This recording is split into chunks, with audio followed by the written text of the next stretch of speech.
Second, Motion. because. Motion. Signify by saying aye. Hi. Aye. Aye. Hold on 1 second. I'm gonna get us live on YouTube.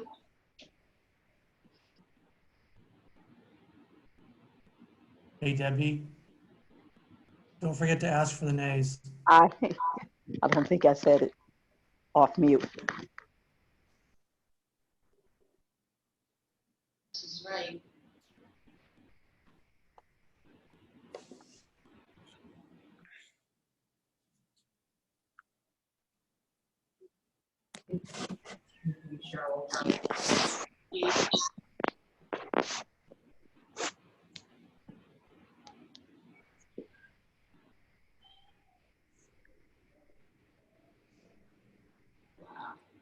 All right.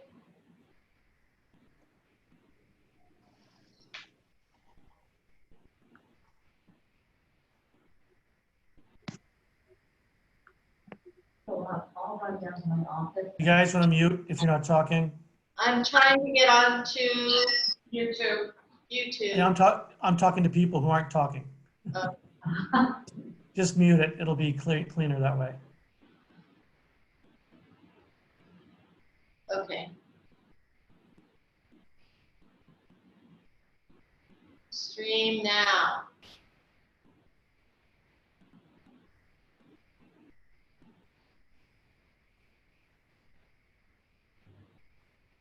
Okay, I think we're doing it. I'll just go to my office and double check.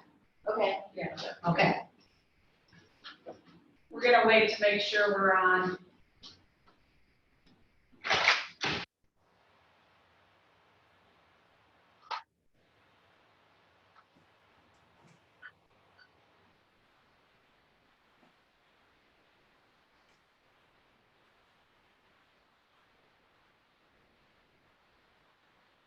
Check and see if there's anything.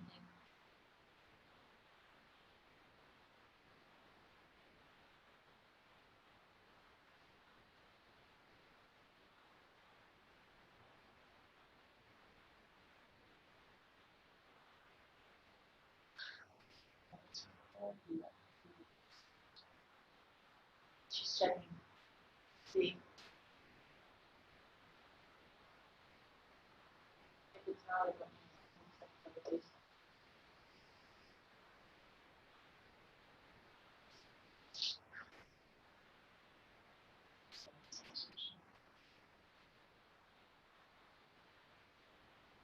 What?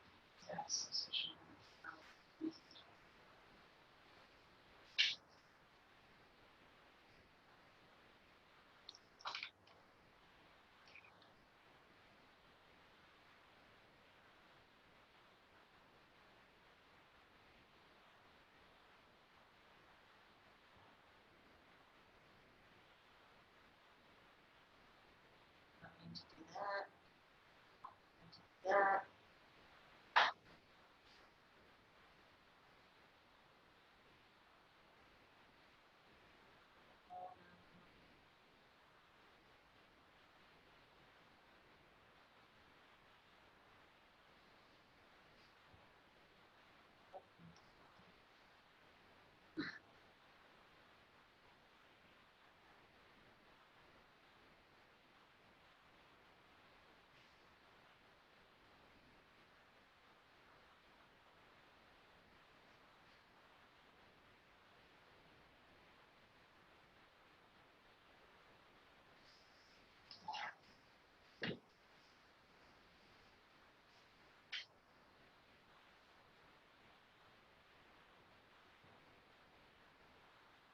Yeah.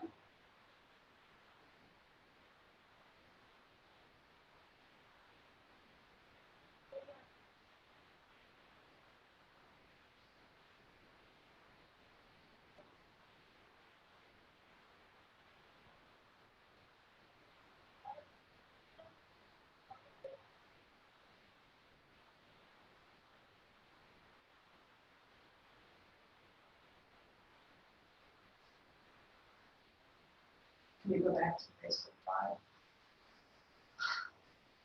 Well, we're taping this, so we'll upload it, but let me just check and see if I did everything we have to do. on YouTube. Thanks. This is called something different.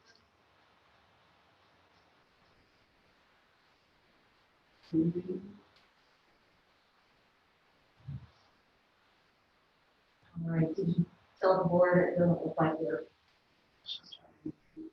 Okay. I am. We're trying. We're trying again.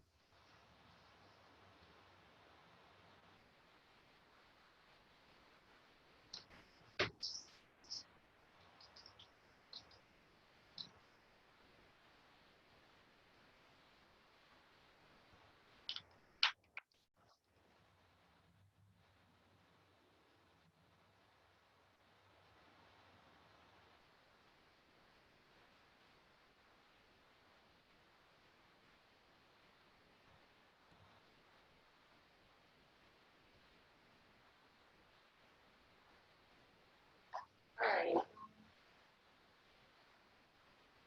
I'm not sure if it's working, but we are taping the meeting. And if it isn't working, we will upload it. I'll send emails to staff association and AST and tell everyone we had technical difficulties and they can access it later. It's definitely recording. Okay, we'll go to the financials. If you look at the bottom of page 2, I sent you a corrected chart with this around lunchtime. I realized that it was adding the year 2020, 2019 to the dollar amounts. To see that we've been very concerned with what's happening to the public library fund, and as you can see, it's hard to really gauge looking at the chart by month because March was the month where the county's new accounting system gave us our money plus 2 other libraries. So then we didn't get any money in April, and then we got a little bit in May, but as you can see at the legend at the top, so far, January through May of 2020, we've got $1,000,014. In 19, we had $1,000,038. 18, we had $1,000,038, and 17, we had $1,000,011. So we're in between what the 17 and 18 numbers are. So we'll be watching that very carefully. If you look at page 3 of the financials, down at the bottom, it shows our Star Ohio interest income. We started the year at 1.79, and as of the end of April, it was down to 0.85. And I imagine within the next 2 months, it'll probably go down to 0. We are still gaining interest on our meter investment because that's a ladder portfolio, but they have some things that come due in 5 years and 4 years and 3 years, and hopefully there's more things that are 3 and 3 to 5 years out, so we'll still gain interest. And I typically meet with our investment advisor in June, and I'm sure we'll do a phone or a Zoom conference to talk about where our portfolio is going, but I'd like to look at not having to dip into our portfolio for operational cash, but we will be seeing a decline in the interest income that we receive. Nothing else out of the ordinary. Do we have a motion to approve the financial investment reports for April? Debbie, on the monthly comparison of revenues and expenditures on page 5. Yes, sir. So we've got this gap because we didn't get financials closed for April. No, they're closed for April. So why do we have such a large change from the prior year In which line item? of $647,000? Total revenues as of April of 2020, it's 13,000 compared to 661,000 the year before. You're looking at page 5. Oh, yeah. Right there. I see what you're talking about. Yeah. 627 less. Because on a monthly basis, we didn't get Property taxes. we didn't get any property taxes, and you know what, I've left off the year-to-date is, no, we didn't get anything in April From the PLF. from the PLF because we got overpaid. If you go back to page 2, there's no blue line because we got so much in March. We didn't get any in April, and then in May, I got like 100,000, so that is correct. We didn't get any PLF in April. That's But kind of a double pay. Got it. Okay. There were 400,000 down in property taxes, which is obvious too, so that's a lot of money to not get. Right. Okay. any other questions on financials? Do we have a motion to approve? I'll make the motion. A second? Second. All those in favor signify by saying aye. Aye. Aye. Nay? Aye. Any opposed? Motion approved. Debbie? Aye. My thing. Ask for the opposed so we have a clean record, okay? I did say that. Any nays? Oh, I didn't see it, sorry. Okay, all right, I'll speak up. We have a resolution authorization for library patrons face mask covering. Nancy, do you want to talk about this one? So we are asking to amend our service and administration policy, section 3, number D, which is safety. We would like to insert right after code of conduct, a pandemic safety resolution or policy with 2 parts. The first part discusses the fact that we are asking all customers to wear a mask. And if they are objecting to do so for health, disability, or religious reasons, then we will make a reasonable accommodation. And I've spoken to the county prosecutor about this, about what our accommodations might be. It might be bringing items to someone at curbside. It might be making an appointment for the person to come in when there are no people present, like on Mondays when they're closed, or between 9 and 10 in the morning. Or they might be having us accompany someone as they walk through the building so that we can shoo other people away from them. So those were the 3 that he mentioned. And then, of course, if it's a disability or something else, we can work with a customer. But we did want to make sure that we required people to wear masks to protect our staff. So that's the first part. And the second part I updated even as soon as this afternoon. You should have gotten an email from me. It has very clear ways that we will treat someone if they prove to have symptoms of COVID-19 while in our building. And this would be for a staff member or for a visitor. So if the staff member or visitor seems to have symptoms, we will ask them to leave, or they may wait in isolation for someone to pick them up. Or if they are very ill, we might call EMS. And we will also give them a mask to wear while they are still in the building. We have many extras flying around. And we will recommend that that person call their personal physician. Or again, if we need to call EMS, we'll call EMS. And then if a staff member is positive, we will be notified by the Department of Health. The only way we can say that they're actually positive is if they've tested positive, and the Department of Health will be notified of any positive test. So let's just say Nancy is positive. They call us on Monday and say Nancy is positive. Anyone that I work with in my pod will be asked to go into quarantine for 2 weeks. And we would also notify the staff in a very generic way, and I included the language that they just use. We've had an employee test positive. That person is in isolation. That isolation is for a positive test. Others have been in contact with this person or being sent home for quarantine. That means you may be exposed or suspected. And then we are working with the Department of Health, and they are performing contact tracing. We cannot give the identity of the person or their gender so that people can't guess. But obviously, if we send the whole department home, people are going to figure that out. But this is what we learned from our friends at the law library downtown, and they worked with legal counsel and had the Ohio Department of Health tell them what to say, so we copied it. So we wanted to be sure to have these protections in place for our staff before we open on June 1st. So that is why we are bringing them to you now. And I'd like you to consider both of them at the same time, just to make it easier for the vote. Does anyone have any questions about these safety measures? I have a question. If we're requiring everyone to wear a mask, do we need to give them a mask, or, We the have assumption that they already have a mask on?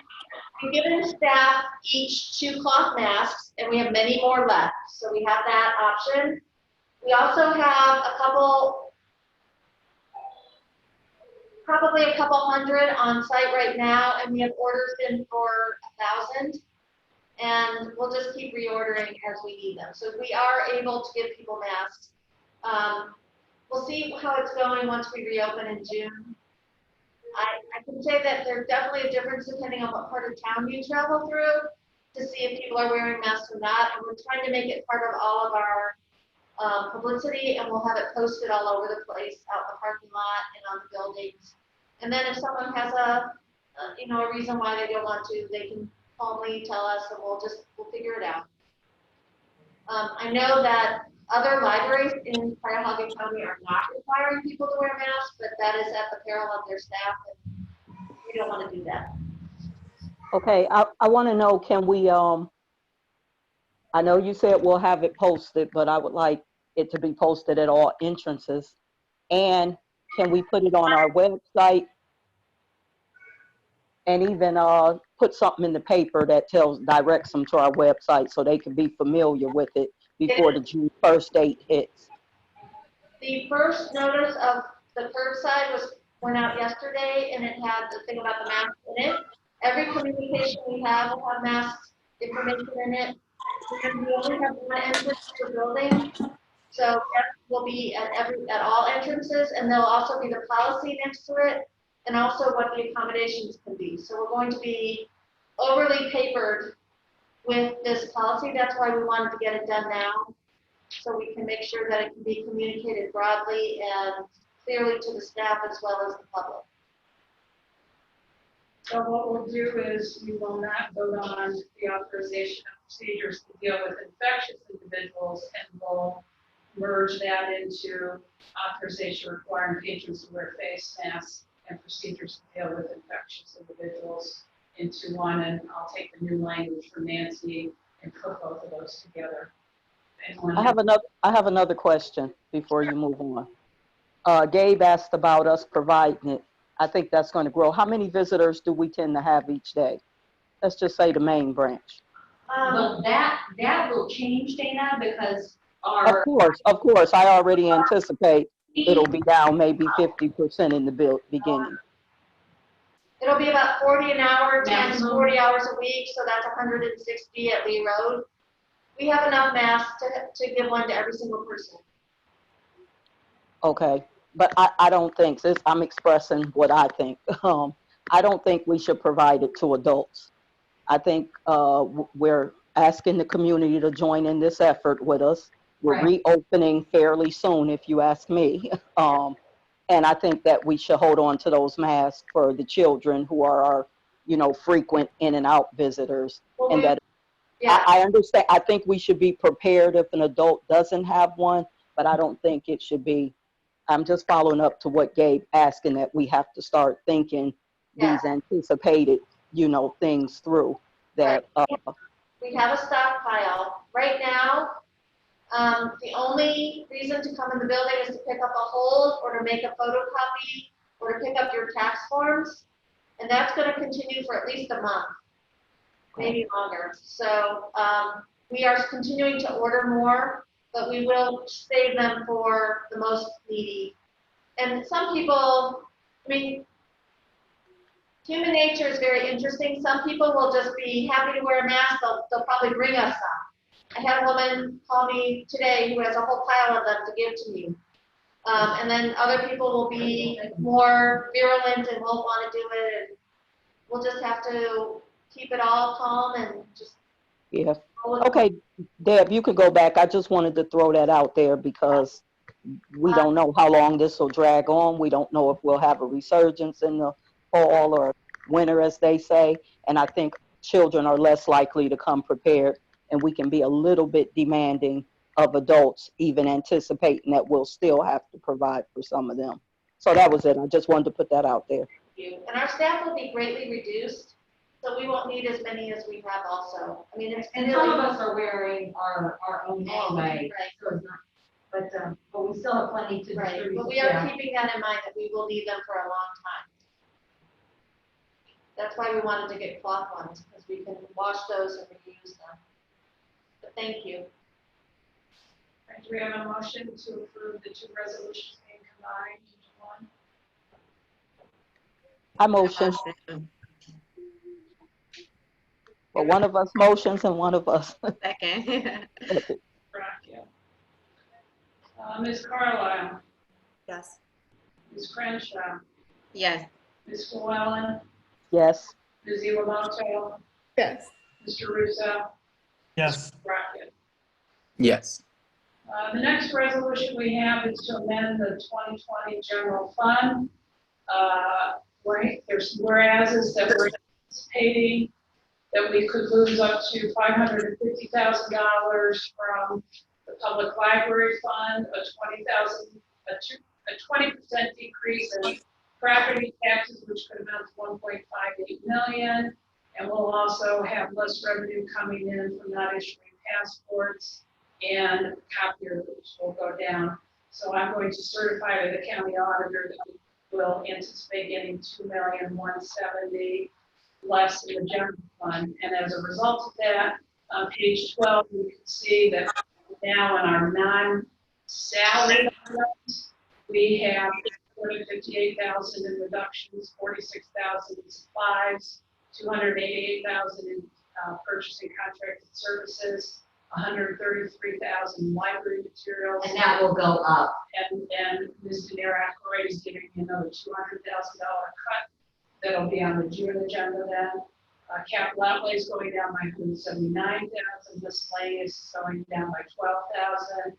And because of the situation we're in, usually we transfer at the end of the year to the BNR and the technology fund. We won't do that this year, and that'll be another 200,000 total, the 858,000. Questions? Do I have a motion?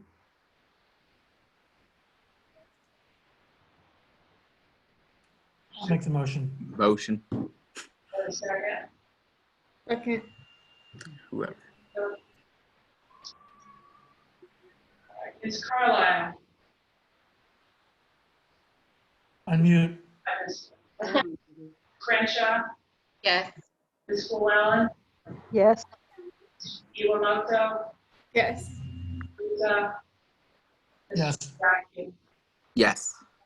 The next resolution is to amend the special revenue fund for the Washington Boulevard Coventry School Building. As you know, we were anticipating turning over the operations of the building to the tenants as of July 1st, but with everything else going on, that is not going to happen until sometime in the fall. Because we were anticipating only 6 months, that we only had budgeted for 6 months collecting rent and 6 months paying electric, gas, internet, water and sewer, and the like. Because we anticipate it could go through the fall, I'd like to recommend a 25% increase in their budget, and it's detailed at the top of page 13. We're basically taking what the current budget is and increasing each line item by 25%, which would be a $15,000 increase through the end of the year, or through the end of, this would technically carry on through July, August, and September, and we're hoping that we will be able to get a lease with the tenant association by the end of September. So because other people might be reading these minutes than us someday, could you define the 299 fund in the resolution? It looks kind of generic, the way it's described.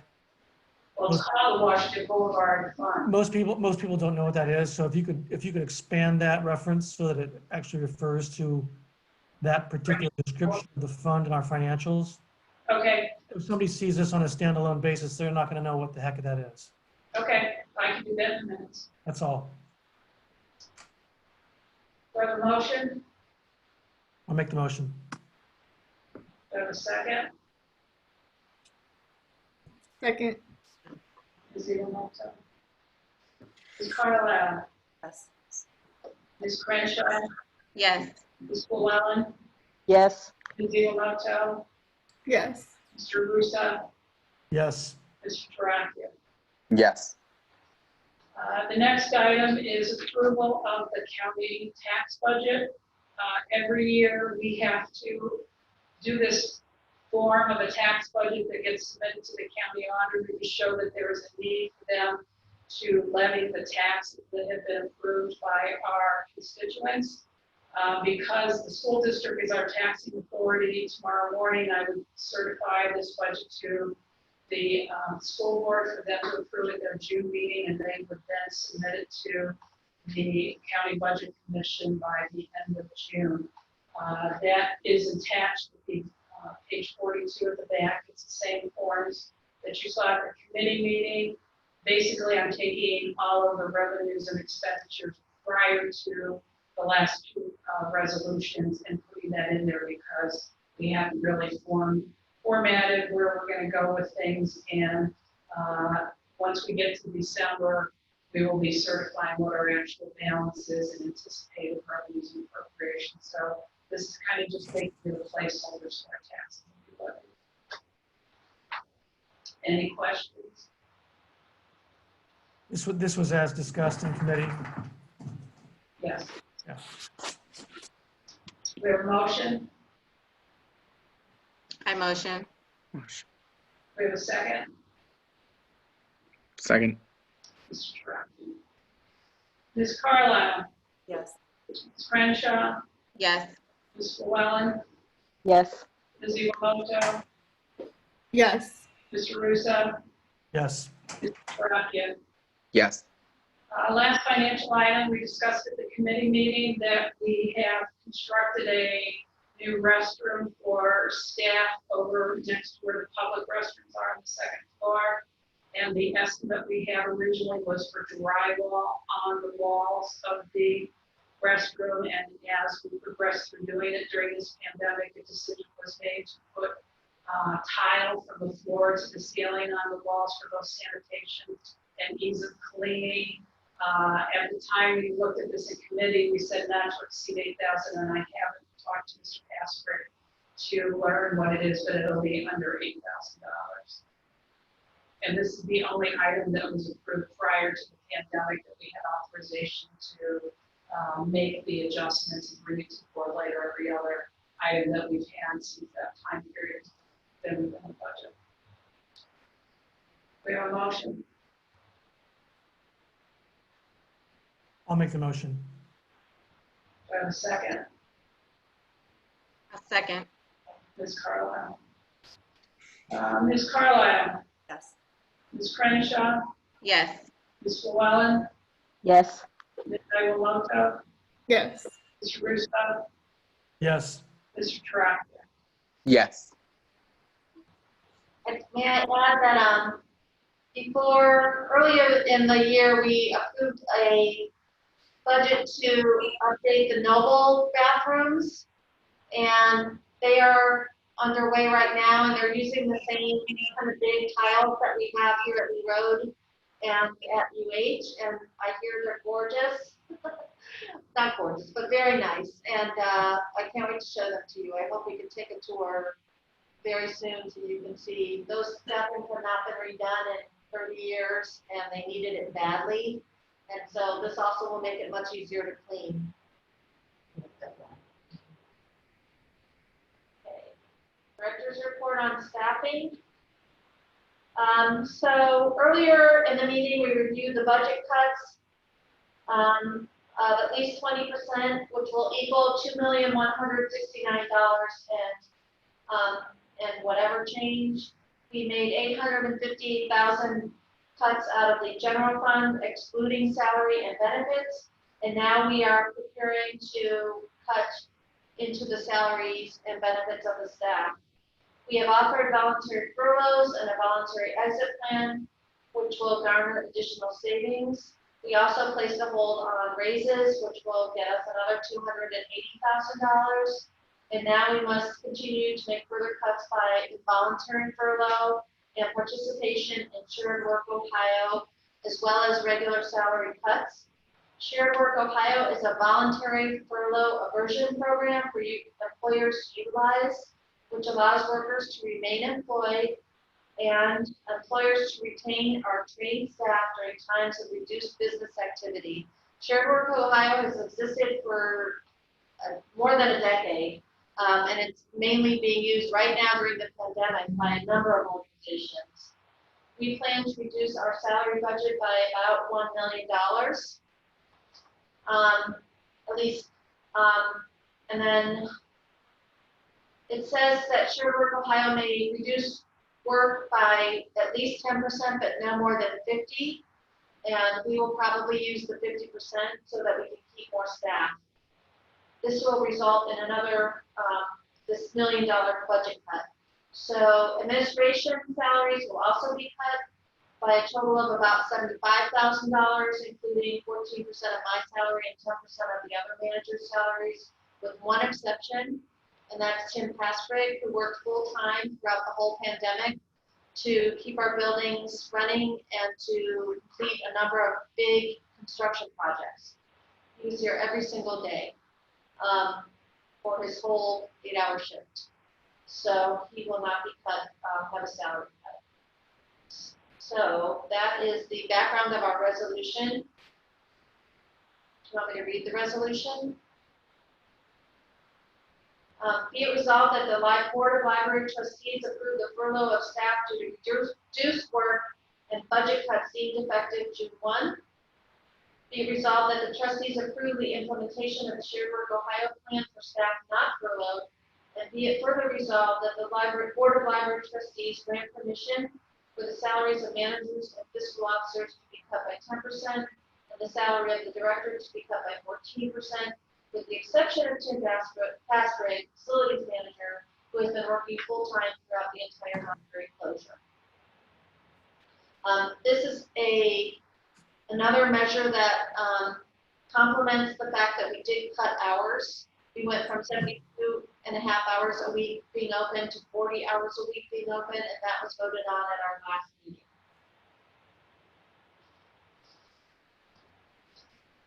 Do we have a motion? Nancy, how did you come up with the amount of the cuts? Like, why are you cut 14%? We first looked at the hours we had available. Then we looked at the work that was available. Then we looked at seniority and the ability for people of a higher level to work down.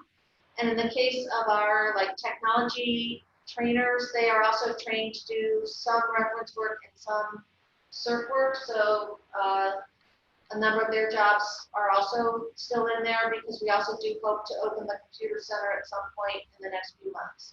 So again, amount of work, well, first the budget, then the amount of work available in the hours left, seniority, and then training and cross-training. I guess I'm asking specifically about you. Me? You seem to be working a lot. I'm not sure why you gave yourself a 14% pay cut. I did it for the good of the team. I feel that because the rest of the staff is taking cuts, I just didn't see that it was, I couldn't in good conscience go forward without cutting myself as well. And hopefully we'll all be back and we can return things to normal someday. But it's quite selfless of you. I don't know what the other board members think, but I think it's selfless of you considering all the work we're having to put into scramble to do all this. So. Well, I figured you did it for that reason, and that's good leadership. So I commend you. thank you. Yeah. I agree. And we don't know if these cuts will be enough in the end, but we're sure going to try to make it be enough. And if we have to do more later, we'll do more later. But hopefully this will be it. Okay. Any other questions? Okay, is there a motion? We have a motion? Motion. Mr. Toracchio, second. Ms. Carlisle? Ms. Crenshaw? Yes. Ms. Llewellyn? Yes. Moto? Yes. Mr. Russo? Yes. Mr. Toracchio? Yes. I do want to say that the managers all agreed that we would take a cut. It's not just me. So they're all working hard, and we all feel that we have to take it for the team as well.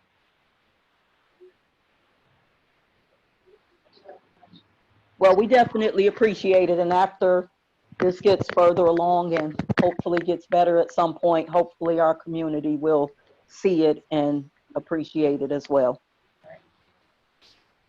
Ms. Lemon has a friend's report. I received this at about 3 o'clock today from Teddy Finneran, who is the president of Friends.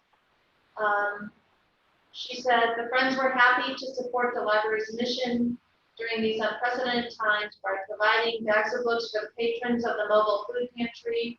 That was in the last week of April. It felt like the least we could do. We understand that there are about 100 bags still left and ready for the next food pantry, which will be June 1st. We also have more books available for this purpose if needed. Just let us know. We have continued to sell some books online through our eBay store, but otherwise our work has been at a standstill. We miss our libraries and most of all the people, the librarians and the patrons, and we look forward to being of any help we can to the library as they navigate the reopening of the buildings over the next few months. We hope you all know that we are willing and able to be of assistance. We are proud to support our library and its commitment to the safety of its employees and patrons.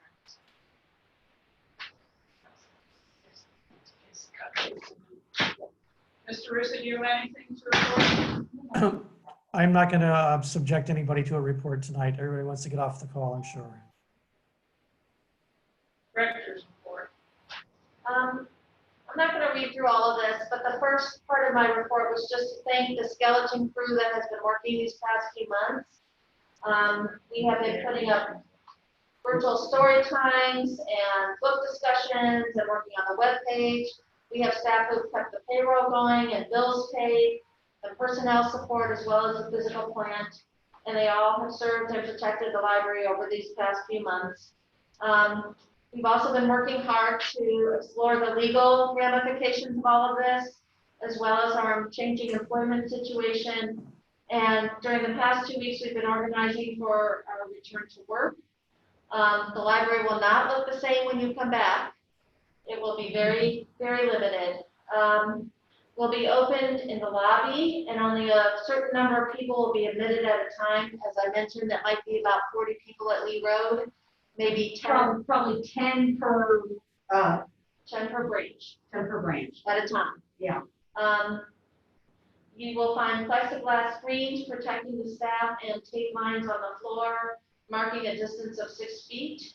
The self-check machines will be ready to check out books without touching the screen, and a staff member will assist with tax forms, faxing, and copying to reduce the number of people that are touching hard surfaces.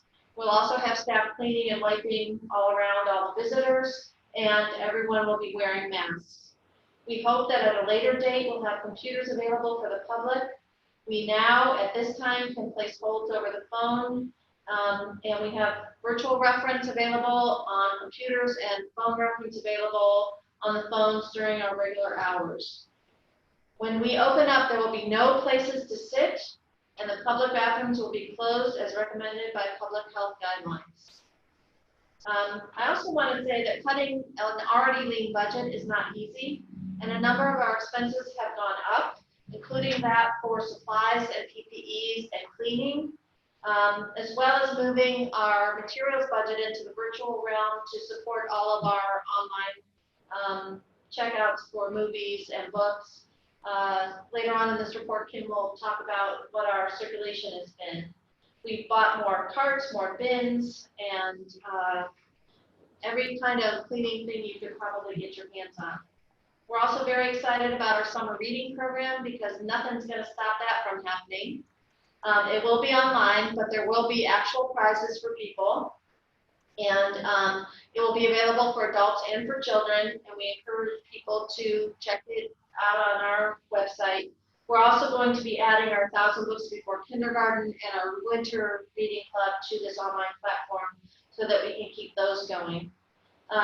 The friends already talked to you about their contribution to the mobile food pantry. We are, unfortunately, have made a decision to cut our summer lunch program. The schools will be doing it, so we see no reason for us to duplicate that. And we don't have a facility that's available right now to welcome children back into the building. So we're gonna support our schools and let them take care of that for us.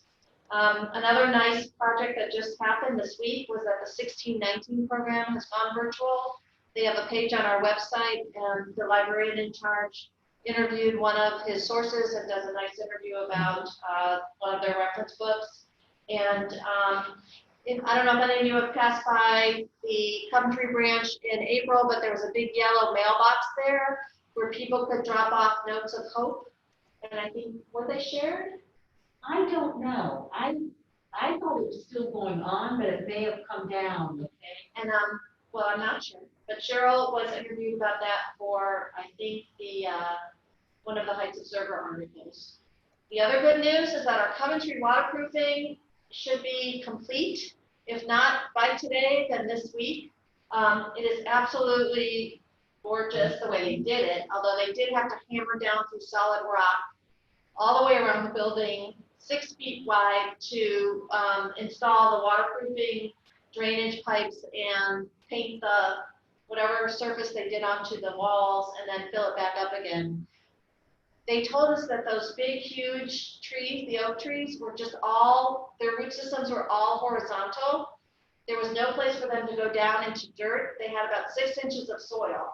So we were really lucky that they never fell on our building, especially last summer during one of those microbursts. And when we replant, we can only plant ornamental shrubs because nothing can get through the dirt. We are going to put a halt to our diversity and inclusion strategic planning objective for right now, but we hope to pick it up later when we have more staff in the building.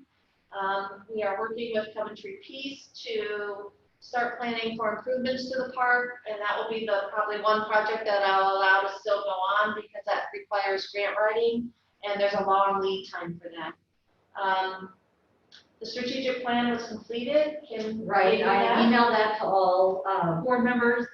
In addition, Cheryl Banks put something on our website. We have a specific strategic plan page off of our website, so she updated it with the 2019 final report that I gave to all of you 2 or 3 weeks ago.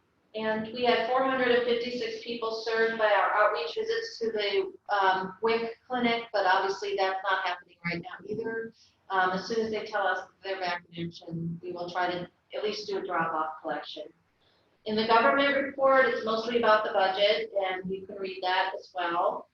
There was also an election in Ohio in the spring, and the results from April 28th showed that all of the school levies passed. I'm sorry, library levies, not school levies, where am I? And it's always nice to see that the ones in Stark passed and they never passed. So Louisville Library, good for you. Cheryl did share with us her communications report, and she talked about all the different things that people were doing since the closing on the web, and since that's very important to us, I included her whole report. And she also has web stats for the e-media as well, which you can look at your leisure. Thanks, Tim. All right. You'll see a very abbreviated public service report, since obviously there was nothing we could do within our closed buildings through the month of April. But what I did do, the purpose of my report for April is twofold. Number one, to let all of you know and let the public know all of the work that this public service staff did to still be connecting with the public. So where I had information, I put in how many youth services story times were on Facebook, other programming that was on Facebook, some of our ongoing meetings that have been, like our knitting group, the senior center book group had a Zoom meeting. So those kind of activities are still happening, and the librarians and associates who are working on them really showed a commitment to keeping those groups going, and we continue to do that. Other sort of activity that was outreach facing is talked about some of our matchmaker posts, some of the work that our local history librarian did with the Cleveland Restoration Society. So there's information you can see there. There's also a lot of information about the training the staff took on beginning mid-March, actually, continuing through April and even continuing now. So I had all the managers let me know how many of their staff members attended educational webinars, most of which are free because we're a gold member with NEO RLS. A lot of people took advantage of seeing some of their webinars, again, already covered under our gold membership status. So it's a short report, it's only 3 pages, and you can look at that. I think the only other thing I didn't quite mention is that we had a number of our circulation staff members take it upon themselves to start to contact some of our, at first it was our senior citizen customers who might not be online as much as other customers. They started making personal phone calls to check in. This was well before the city started doing it, or well before, I think it was Future Heights started doing it. Our staff members started doing it pretty much the first week that we had closed. So I included some of that because sometimes our circulation staff members don't get a spotlight shined on the work they do because it's so, it can be seen as rote and without a lot of variety to it. But it was really showed how much our staff cares about our customers. And this happened, I think, in all the branches, Lee Road as well as the 3 other branches. So you can take a look at that at your leisure. I will, unless anyone has any questions about public service activity. Okay, I will move on then. I've included a very different looking circulation breakdown. That's on page 26, where we really saw that impact. And in April of 2020, overdrive alone was 78% of our circulation. Not really a surprise.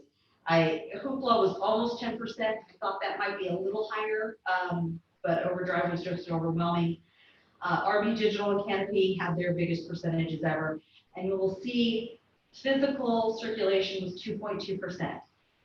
There are 2 reasons I think that happened. Number 1, CleveNet reset all of the, at least I believe, all of the due dates for all outgoing material to June 1st. So that meant that back in March when they did that, I noticed this on my own personal record, so I think it happened to all materials. They set the due date, and that meant even automatic renewals were not in place, because if automatic renewals were still in place, that physical circulation would have been about 20,000. And as you can see from the chart, it was only 553. I wasn't even sure we have 553, but some of those checkouts could have been internal. So some of our staff working on things, they may have had things on display, check them back in, that would have registered circulation. Could have been a number of reasons. So the 553, that is the number I get from CleveNet. They give us our overdrive and our physical circulation. So I'm just kind of reporting it in the format that we get. And I've transposed that to the regular circulation by library report that you see on page 27. The interesting thing is you'll see Coventry had a lot more circulations than Noble. And what we've always known is that Coventry e-media circulation is always substantially higher than Noble's. So in a month where we couldn't do physical circulation, they really overtook Noble. Everything else, yes, those numbers are really dismal. But now, once that June 1st, once we start checking things in, which will happen in 3 days, we opened up the book drops today here at Lee Road. And as of 2:30, Ty Emerson told me that he had to switch out the bins for the book drops 3 times already. So I imagine he had to do it at least 1 more time before we closed at 5.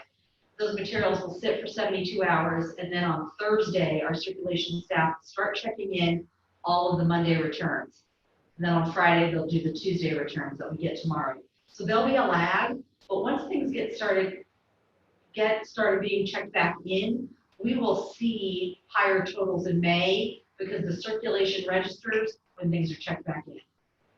So it's a kind of a quick and dirty synopsis of how a CERC becomes a CERC. Any questions about circulation? Okay, I'll move on to the visitors numbers. Equally dismal. So even though our people counters were on at the branches, we can't count those because those weren't customers.